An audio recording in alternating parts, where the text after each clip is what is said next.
وہ پہلے جا کر کچھ جگہوں کی معلومات حاصل کر کے آتا ہے، پھر مجھے لے کر جائے گا۔ یہ سن کر میں تیار ہو کر اپنے کمرے میں ہی بیٹھ گئی۔ انور جلدی جلدی میں اپنا موبائل فون بھی میرے پاس ہی بھول گیا۔ بہت دیر تک انتظار کیا۔ صبح سے دوپہر اور دوپہر سے شام ہونے والی تھی۔ میں ایک نئی جگہ پر ہوٹل کے کمرے میں بالکل تنہا تھی۔ میرا دل بہت زیادہ گھبرا رہا تھا۔ میں نے تو پہلے سوچا کہ اپنے ابا کو فون کروں، لیکن وہ تو اتنی دور تھے، میری فون کی وجہ سے پریشان ہو جاتے۔ یہی سوچ کر میں نے خود ہی ہوٹل کے انتظامیہ سے معلومات حاصل کی، لیکن انہیں بھی انور کے بارے میں کچھ معلوم نہیں تھا۔ البتہ وہاں بیٹھے ایک آدمی نے مجھے ایک ایسی خبر سنائی جسے سن کر میرے پیروں تلے سے زمین نکل گئی۔ ہوٹل سے کچھ ہی دور ایک بازار میں دھماکہ ہوا تھا، جس کی نوعیت تو شدید نہیں تھی، لیکن موقع پر موجود 4 افراد اس دھماکے کی وجہ سے ٹکڑے ٹکڑے ہو گئے تھے۔ یہ سن کر تو میں لرز کر رہ گئی تھی، لیکن مجھے یقین تھا کہ انور بازار کی طرف نہیں گئے ہوں گے۔ وہ تو سیر کے مقامات کی طرف نکلے تھے، بازار سے انہیں کوئی کام نہیں تھا۔ یہی سوچ کر میں نے انور کو ڈھونڈنا شروع کیا۔ میرے پاس موبائل فون پر ہماری شادی کی تصاویر تھی۔ میں لوگوں کو دکھا دکھا کر انور کے بارے میں پوچھ رہی تھی، اور ایک شخص نے مجھے بتایا کہ اس نے انور کو بازار جاتے دیکھا تھا۔ یہ سن کر تو میرے ہوش ہی اڑ گئے۔ میں دیوانہ وار بازار کی طرف دوڑی تھی۔ پورے علاقے میں ناکہ بندی ہو چکی تھی۔ وہاں جا کر میں نے پولیس والوں کو انور کی تصویر دکھا دکھا کر اس کے بارے میں پوچھنا شروع کیا۔ تھوڑی دیر بعد ایک پولیس والے نے میری طرف ایک شناختی کارڈ بڑھایا اور کہا، یہ ہمیں اس مقام سے ملا ہے، ہمیں یقین ہے کہ مرنے والوں میں یہ شخص بھی شامل ہے۔ میں نے اپنے ہاتھوں سے شناختی کارڈ کو لیا اور اس پر انور کی تصویر دیکھتے ہی میں چکرا کر گر پڑی۔ جب مجھے ہوش آیا تو یہ سوچ کر ہی پھوٹ پھوٹ کر رو دی کہ 5 دن کی شادی شدہ زندگی کے بعد اب میں بیوہ ہو چکی تھی۔ انور اور میرا ساتھ بس 5-6 دن کا تھا۔ پولیس والوں نے میرے گھر والوں کو اطلاع کر کے انہیں بلوا لیا اور میں اپنی ماں کے ساتھ روتی دھوتی لوٹی پھوٹی واپس گھر آ گئی۔ جو لوگ میری پہلے قسمت پر رشک کر رہے تھے، اب وہی لوگ مجھے منحوس قرار دے رہے تھے۔ میرے بہت سے سسرال والوں نے تو یہاں تک کہہ ایک قدم اتنے منحوس ہیں کہ میں جیتے جاگتے انور کو کھا گئی۔ بہت سے میرے ہی رشتہ داروں نے ہمدردی کے نام پر میرے زخموں کو ایسا کریدا کہ میری روح تک گھائل ہو گئی۔ میں ذہنی طور پر اس قدر برباد ہوئی کہ صرف اپنے کمرے میں بند ہو کر رہ گئی۔ میں نے کسی کے سامنے آنا چاہتی تھی اور نہ ہی کسی سے بات کرنا چاہتی تھی۔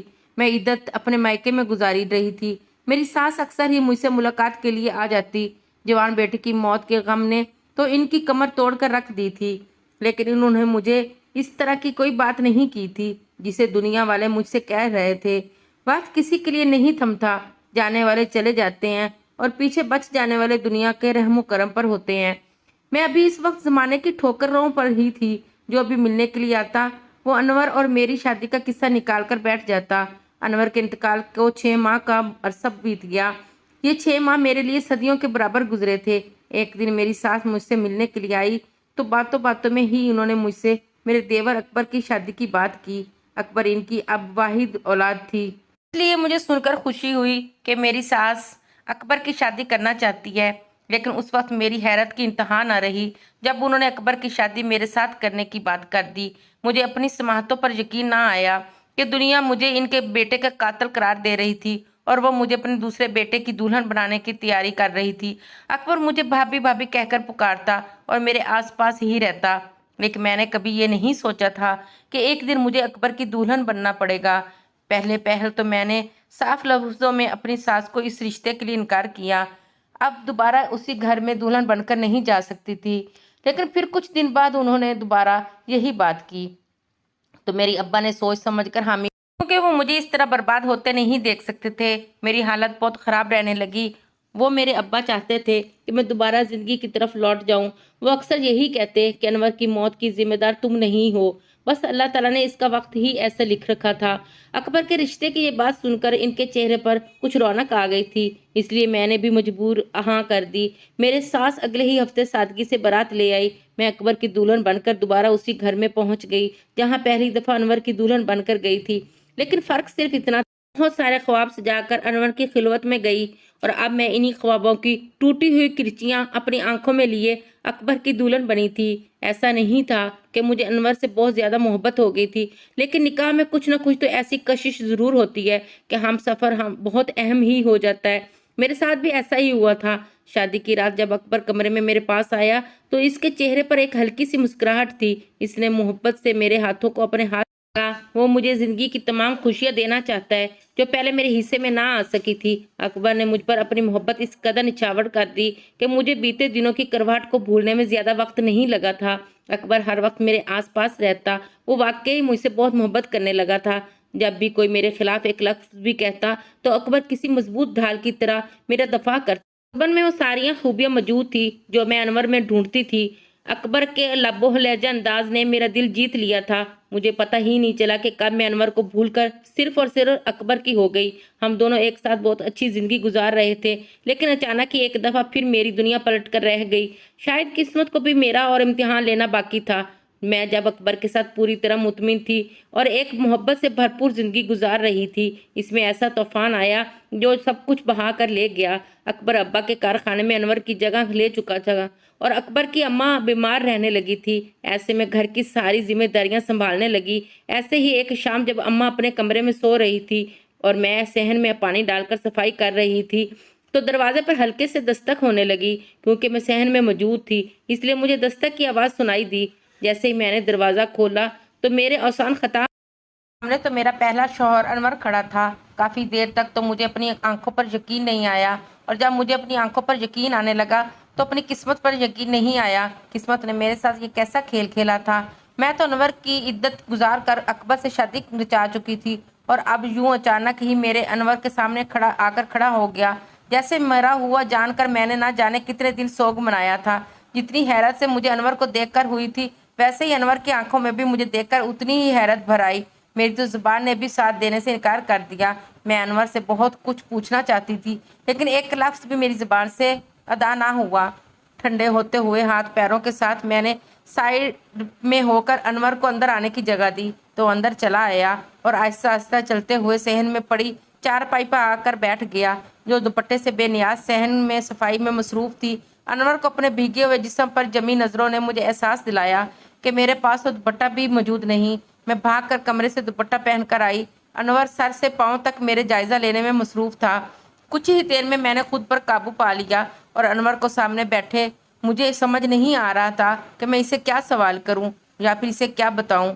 اتنے میں گھر کا دروازہ کھلا اور اکبر داخل ہوا۔ انور کا منظر دیکھ کر تو اکبر حیران رہ گیا اور اپنے بڑے بھائی کو زندہ دیکھ کر بے ساختہ اس کے گلے لگ گیا اور رونے، مگر میرے پورے جسم پر کپ کپی طاری ہو چکی تھی۔ مجھے اپنا آنے والا مستقبل اندھیرے میں دکھائی دے رہا تھا۔ انور سے ماضی کے سوالات کرنے کا فائدہ نہیں تھا۔ وہ کہاں گیا تھا، کیسے گیا تھا اور ان کے ساتھ کیا ہوا تھا، یہ سب تو بعد کی بات تھی، اس سے مجھے کوئی سروکار نہیں تھا۔ لیکن میرے ساتھ آنے والے وقت کا موجود ہونا مجھے صاف صاف دکھائی دے رہا تھا۔ ایک ہی وقت میں دو بھائیوں کی بیوی تو نہیں رہ سکتی، اور اب میری تمام تر محبت صرف اور صرف اکبر کے لیے تھی۔ اکبر نے میری زندگی میں جو رنگ بھرے تھے، مجھے اب ان رنگوں سے چاہت ہو گئی تھی، اور دونوں بھائی بیٹھ کر باتیں کر رہے تھے۔ مجھے کچھ بھی سنائی نہیں دے رہا تھا، بس میری آنکھیں تو اکبر کے وجود پر جمی ہوئی تھی۔ اکبر جا کر اپنی ماں کو بھی اٹھا کر لے آیا۔ جوان بیٹے کی ایک دفعہ پھر سامنے دیکھنے کے بعد تو میری بوڑھی ساس میں جان ہی آ گئی تھی۔ انور روتے ہوئے مجھ سے معافی مانگ رہا تھا، مگر مجھے سمجھ نہیں آ رہی تھی کہ وہ مجھ سے معافی کیوں مانگ رہا ہے۔ پھر انور نے بتانا صرف پیسوں کی وجہ سے شادی کی تھی۔ وہ مجھے مری لے جا کر پہاڑ سے نیچے دھکا دینا چاہتا تھا تاکہ میں آسانی سے مر جاؤں، اور جب ایسا نہیں ہو سکا تو وہ مجھے ہوٹل میں چھوڑ کر ہمیشہ کے لیے وہاں سے چلا گیا۔ دراصل وہ کسی اور لڑکے سے محبت کرتا تھا جس سے اس کی ملاقات ایک فیس بک کے گروپ میں ہوئی تھی۔ وہ لڑکی اس سے شادی کرنا چاہتی اور انور بھی اس لڑکی کی محبت میں مبتلا ہو گیا تھا۔ مری جانے سے پہلے ہی اس نے تانیہ نامی لڑکی کو وہاں بلایا، اور لڑکی راولپنڈی کی تھی، اس لیے اس کے لیے مری آنا کچھ مشکل نہیں تھا۔ انور کا یہ خیال تھا کہ وہ مجھے مار کر اس لڑکی کے ساتھ فرار ہو جائے گا۔ انور نے اس لڑکی سے ملنے کی جو جگہ طے کی تھی وہی بازار تھا جہاں سے انور کا شناختی کارڈ برآمد ہوا تھا، اور انور اس لڑکی سے وہاں پر ملاقات کرنے کے بعد اس لڑکی کے ساتھ راولپنڈی کے لیے روانہ ہو گیا تھا، لیکن نہ جانے کب شناختی کارڈ وہاں گر گیا۔ کچھ ہی دیر بعد وہاں دھماکہ ہو گیا جس کے بارے میں انور کو بھی خبر مل گئی۔ انور نے بتایا کہ وہ اس لڑکی کے ساتھ اس کے گھر راولپنڈی چلا گیا تھا۔ اس کے پاس وہ 10 لاکھ روپے موجود تھے جو اسے سلامی میں میرے باپ سے ملے تھے۔ راولپنڈی جا کر اس نے تانیہ کے ساتھ شادی کر لی اور وہ دونوں خوشی خوشی زندگی گزارنے لگے، لیکن وہ نہیں جانتا تھا کہ دراصل تانیہ کا اصل مقصد کیا ہے۔ تانیہ کا کام فیس بک پر اس طرح کے بیوقوف مردوں کو پاگل بنانا اور ان سے ان جمع پونجی ہتھیانا تھا جو محبت کے نام پر سب کچھ لٹانے کو تیار ہو جاتے ہیں۔ آنے والے کچھ ہی مہینوں میں تانیہ نے مجھ سے ساری رقم ہتھیا لی اور اس کے بعد وہ مجھ سے جان چھڑانا چاہتی تھی، لیکن میں تانیہ سے بہت محبت کرتا تھا، اس لیے میں اس کے قدموں میں بیٹھ گیا۔ میرے پاس تو واپسی کا راستہ نہیں تھا۔ معلوم تھا کہ آپ لوگوں نے مجھے مردہ مان لیا ہے، لیکن مجھے یہ نہیں پتا تھا کہ آمنہ میری پہلی بیوی بھی ابھی میری منتظر ہو گئی۔ میں زبردستی ثانیہ کے ساتھ دن گزارنے لگا۔ میرے ہوتے ہوئے بھی تانیہ نے اپنا کام جاری رکھا۔ وہ میرے سامنے ہی طرح طرح کے لڑکوں کو فیس بک پر پھنسانے کا کام کرتی، ان سے ملاقات کی جگہ طے کرتی اور وہاں جا کر پیسے بٹور لیتی۔ اس لڑکی کے ساتھ اس کا گھر راولپنڈی چلا گیا۔ اس کے پاس وہ 10 لاکھ روپے موجود تھے جو اسے سلامی میں میرے باپ سے ملے تھے۔ راولپنڈی جا کر اس نے تانیہ کے ساتھ شادی رچا لی اور دونوں خوشی خوشی زندگی گزارنے لگے، لیکن وہ نہیں جانتا تھا کہ دراصل تانیہ کا اصل مقصد کیا ہے۔ تانیہ کا کام فیس بک پر اس کی طرح کے بیوقوف مردوں کو پاگل بنانا اور ان سے ان کی جمع پونجی ہتھیانا تھا جو محبت کے نام پر سب کچھ لٹانے کو تیار ہو جاتے ہیں۔ آنے والے کچھ ہی مہینوں میں تانیہ نے مجھ سے ساری رقم ہتھیا لی اور اس کے بعد وہ مجھ سے جان چھڑانا چاہتی تھی، لیکن میں تانیہ سے بہت محبت کرتا تھا، اسی لیے میں اس کے قدموں میں بیٹھ گیا۔ میرے پاس تو واپسی کا بھی کوئی راستہ نہیں تھا۔ معلوم تھا کہ آپ لوگوں نے بھی مجھے مردہ مان لیا ہے، لیکن مجھے یہ نہیں پتا تھا کہ آمنہ میری پہلی بیوی ابھی بھی میری منتظر ہوگی۔ میں زبردستی تانیہ کے ساتھ دن گزارنے لگا۔ میرے ہوتے ہوئے بھی تانیہ اپنا کام جاری رکھا اور سامنے ہی طرح طرح کے لڑکوں کو فیس بک پر پھنسانے کا کام کرتی، ان سے ملاقات کی جگہ طے کرتی اور وہاں جا کر پیسے بٹور لیتی۔ میری غیرت کو ہرگز بھی یہ بات گوارا نہ تھی کہ میری بیوی اس طرح سے غیر مردوں کے پاس جائے، اور اس لیے ایک دن غصے میں نے تانیہ کو بہت مارا۔ اس کی ماں نے جب اس کے سارے غلط کاموں میں برابر کی حصے دار تھی، اس نے مجھے پولیس کے حوالے کیا اور میں بہت مہینوں تک جیل میں بند رہا۔ کئی مہینوں بعد ایک دن مجھے پولیس والوں نے خود ہی آزاد کر دیا کیونکہ میرے خلاف کوئی پرچہ نہیں کروایا تھا۔ بہت ذلت اٹھانے کے بعد مجھے احساس ہوا کہ میں نے آمنہ کے ساتھ جو کیا تھا وہی میرے ساتھ ہو چکا تھا، اور اسی لیے میں تھکا ہارا واپس اپنے گھر کی طرف آ گیا۔ انور کی بات سن کر اماں اور اکبر ایک دم ہی پریشان ہو گئے، جبکہ میں تو گمسم بیٹھی تھی۔ اکبر نے بہت مشکل سے انور کی یہ بات بتائی کہ اب آمنہ تمہاری بیوی نہیں رہی کیونکہ تمہیں مردہ ماننے کے بعد آمنہ نے عدت پوری کر کے مجھ سے شادی کر لی ہے۔ یہ سن کر تو انور ایک دم سے ہی چیخنے لگا، یہ کیسے ممکن ہے؟ میں زندہ ہوں اور تم نے میری بیوی سے نکاح کر لیا۔ آمنہ ابھی میری بیوی ہے۔ انور کی بات سن کر مجھے ایک دم جھٹکا لگا۔ میں نے آگے بڑھ کر اس کا گریبان پکڑا اور اس کے منہ پر تماچا مارا۔ اس سے پوچھا کہ اس وقت تجھے بیوی کا خیال نہیں آیا جب تو اس پہاڑی سے دھکا دینے لگا تھا، اور پھر جب تو اپنے ناپاک مقصد میں کامیاب نہ ہوا تو اسے ایک انجان جگہ پر صبح سویرے تنہا چھوڑ کر ایک غیر عورت کی محبت میں نکل گیا۔ میرے ساتھ کچھ ایسا ویسا ہو جاتا تو پھر کیا ہوتا؟ تو نے سوچا کہ تیرے بغیر میں نے یہ دن کیسے گزارے؟ لوگوں نے میرے بارے میں کس طرح کی باتیں کی، مجھے یہاں تک کہا کہ میری نحوست تیری زندگی کھا گئی، جبکہ تو اپنی محبوبہ کے ساتھ رنگ رلیاں منانے میں مصروف تھا، اور مجھ پر اپنی زندگی اتنی تنگ کر دی گئی کہ میرے لیے ہو چکا تھا۔ اگر اکبر میرا ہاتھ نہ تھامتا تو شاید میں آج تک اپنے کمرے میں ہی قید ہوتی یا پھر مر گئی ہوتی۔ میری جنونی کیفیت دیکھ کر اکبر نے مجھے پیچھے ہٹایا تھا۔ بہت مشکل سے اکبر نے مجھے سنبھالا۔ انور جیسے خود غرض اور بے وفا شخص نے مجھ سے گھن آ رہی تھی، جس کی ماں اپنے جوان بیٹے کے غم میں بستر پر لگ گئی، اور وہ وہاں اب ہمیں یہاں بیٹھ کر اپنی محبت کی داستانیں سنا رہا تھا۔ کچھ ہی دیر میں یہ خبر سارے جہاں میں پھیل گئی کہ انور واپس لوٹ آیا ہے، اور وہی لوگ جو مجھے منحوس قرار دے رہے تھے اب میرے حوالے سے طرح طرح کی باتیں کر رہے تھے۔ میں کس کی بیوی ہوں اور کس کے ساتھ رہوں گی؟ سب کی زبان پر بس ایک ہی بات تھی کہ انور لوٹ آیا ہے۔ اب مجھے اکبر سے علیحدگی اختیار کر لینی چاہیے اور انور کے ساتھ ایک دفعہ پھر ایک نئی زندگی کا آغاز کرنا چاہیے۔ اکبر بھی اس سارے معاملے میں بے حد پریشان ہو چکا تھا کیونکہ میں اور اکبر ایک دوسرے کے ساتھ بہت خوش اور مطمئن زندگی گزار رہے تھے، اور اب جب انور کی ہماری زندگی میں کوئی گنجائش نہیں تھی تو وہ یوں اچانک واپس لوٹ آیا۔ اکبر نے سارا مسئلہ اپنے ایک دوست سے بیان کیا۔ جو کہ ایک مفتی بھی تھا۔ اگر اکبر میرے ساتھ رہنا چاہتا ہے تو اسے انور سے مجھے طلاق دلوانی ہوگی، اور جب میں عدت پوری کر لوں گی تو اکبر دوبارہ مجھ سے نکاح کرے۔ اس وقت تک فی الحال اور اکبر اور میں میاں بیوی کے رشتے میں نہیں ہیں، اور اب ہم دونوں کا ساتھ رہنا کسی حوالے سے بھی جائز نہیں۔ اکبر نے جب یہ بات انور سے کی تو خود غرضی کی انتہا پر پہنچ گیا اور اس نے مجھے طلاق دینے سے انکار کر دیا۔ لیکن میں کسی بھی صورت انور کے ساتھ اب زندگی نہیں گزارنا چاہتی تھی، اس لیے میں اپنا سامان اٹھا کر ایک دفعہ پھر اپنے مائکے آ چکی تھی۔ ایک دفعہ پھر میرے ماں باپ پر قیامت گزر رہی تھی، لیکن اس دفعہ میرے ماں باپ کے ہاتھ میں بہت کچھ تھا۔ وہ سارے معاملے کو ٹھیک کرنے کی کوشش کر رہے تھے، اور اسی لیے انہوں نے انور کو بلا کر ایک خطیر رقم کی پیشکش کی اور بدلے میں میری آزادی کا مطالبہ کیا۔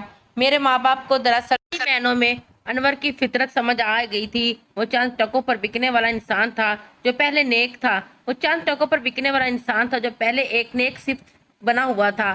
میرے باپ سے 10 لاکھ روپے لے کر انور نے مجھے آزاد کر دیا۔ میں نے ایک ایک دن گن گن کر عدت کے نام پر گزارا تھا، اور جیسے میری عدت پوری ہوئی اکبر ایک دفعہ پھر قاضی کے ہمراہ ہمارے دروازے پر آیا، اور میں اکبر کی دلہن بن کر پھر سے اس کے آنگن میں چلی آئی، اور انور یہ گھر چھوڑ کر جا چکا تھا۔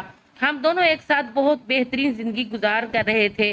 اب آ جا کر میرے اور میرے باپ کی یہ بات سمجھ آئی کہ انسان جیسا دکھائی دیتا ہے ویسا ہوتا نہیں، اور میرے باپ نے مجھے اپنی اس غلطی پر معافی مانگی کہ انہوں نے انور کو ظاہری فطرت دیکھ کر میرا اور اس کا رشتہ طے کر دیا، جبکہ انور سے وہ ایک کھوکھلا انسان تھا۔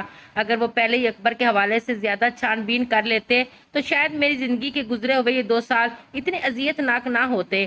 آخر میں بس اتنا کہوں گی کہ بیٹیاں اتنی بے مول نہیں ہوتی کہ 4 دن کی جان پہچان پر ان کی پوری زندگی داؤ پر لگا دی جائے۔ اپنی بیٹی کو کسی کے بھی حوالے کرنے سے پہلے ایک دفعہ اچھی طرح یہ جان لیں کہ اگلا شخص انسان ہے یا کوئی درندہ ہے۔